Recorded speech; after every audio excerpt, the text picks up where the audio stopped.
Good morning दोस्तों, एक बार फिर से हमारे यूट्यूब चैनल जन ध्वनि न्यूज़ पे आपका स्वागत। होमगार्ड जवानों का 21 सूत्री मांगों को लेकर अनवरत आंदोलन आज 8वें दिन भी जारी है। अपने हड़ताल को सफल बनाने के लिए बिहार रक्षा वाहिनी स्वयं सेवक संघ के नेताओं ने पूरे बिहार में एक साथ हड़ताल का बिगुल फूंका। हड़ताल के पहले दिन 27 जनवरी को जवानों ने पूरे बिहार के सभी जिला मुख्यालयों में एक साथ डीएम के समक्ष धरना दिया था।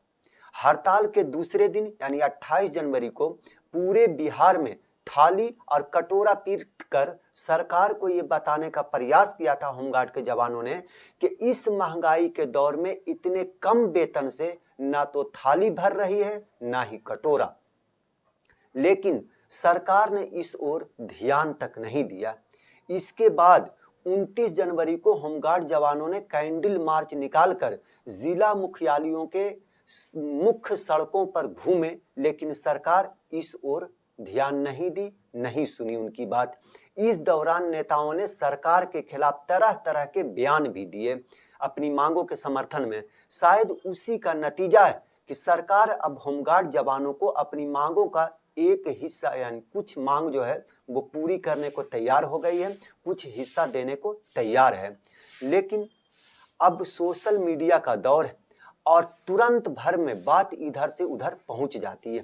पहले की तरह अब लोगों को अपनी बातें रखने का केवल एक ही माध्यम अखबार या टीवी नहीं है, वह भी अखबार वाले या टीवी वाले उनकी बातों को, उनकी मांगों को सजाकर अपने अंदाज में पेश करते थे।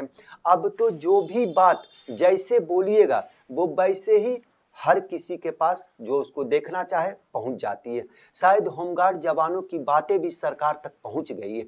यही कारण है कि सूत्रों से जो बातें सामने आ रही है उसके अनुसार सरकार होमगार्ड जवानों को बिहार रक्षा वाहिनी स्वयं सेवक संघ की मांगों पर ध्यान देते हुए सबसे पहले 1088 की मांग जो उनकी है उसको पूरी करने जा रही है, उसको पूरी करने की उम्मीद है। ये बातें हमने सरकार की बताई कि सरकार ऐसा करने का सोच रही है, लेकिन होमगार्ड के जवानों को ये भी याद रखना चाहिए कि मुख्यमंत्री नीतीश कुमार जी अब बूढ़े हो चुके हैं, ज़ईफ हो चुके हैं और उनकी याददाश्त भी अब पूरी तरह से काम नहीं कर रही है। आप लोग भी लगातार उनकी एक्टिविटी को देख रहे होंगे। ऐसे में उनके आगे पीछे रहने वाले जो अधिकारी हैं, जो करीबी अधिकारी है, वही उनका पूरा काम देख और कर रहे हैं। अब ये मामला उनके ऊपर, उन अधिकारियों के ऊपर निर्भर करता है कि वे आपकी किन किन मांगों को सरकार से पूरा करवाते हैं।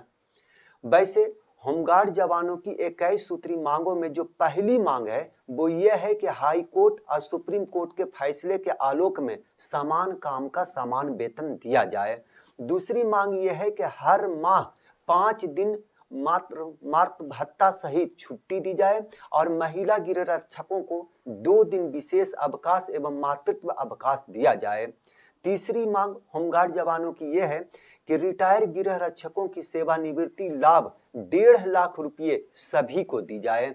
20 वर्ष, 30 वर्ष की, 10 वर्ष की शर्तों को हटाकर जो 5 बॉन्ड भरे हैं सभी सेवानिवृत्त गृह रक्षकों को सेवानिवृत्ति के समय ही इसकी भुगतान की जाए तथा बढ़ती महंगाई को देखते हुए 1.5 लाख रुपये मिलने वाली राशि को 5 लाख तक बढ़ाया जाए, उसकी बढ़ोतरी की जाए, जिससे अल्प भत्ता भोगी गृह रक्षकों के जीवन के अंतिम समय में जीवन का सहारा बन सके, वो पैसा कुछ काम आ सके।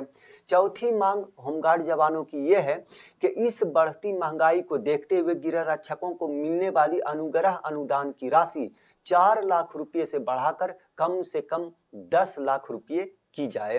पांचवी मांग यह है कि कर्तव्य पर प्रतिनियुक्ति के दौरान मृत अथवा पूरी तरह अपाहिज गृह रक्षकों के आश्रितों को शैक्षणिक योग्यता 8वां पास मानते हुए आश्रित को अनुकंपा का लाभ दिया जाए, फायदा दिया जाए और जिस आश्रित की उम्र अभी पूरी नहीं हुई है उसमें बहाल होने की, उसे बाल आरक्षित के पद पर बहाल किया जाए।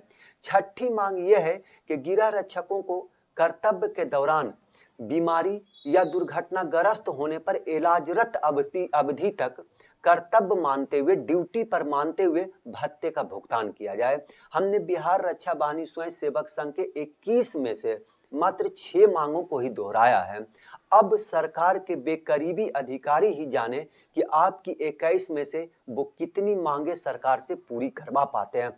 वैसे सूत्रों का मानना यह है, जो सूत्रों से खबर आ रही है उनका मानना यह है कि ये तय माना जा रहा है कि 4 फरवरी यानी कल कैबिनेट की बैठक के बाद सरकार होमगार्ड जवानों की कुछ मांगों को जरूर मानेगी, जरूर पूरा करेगी।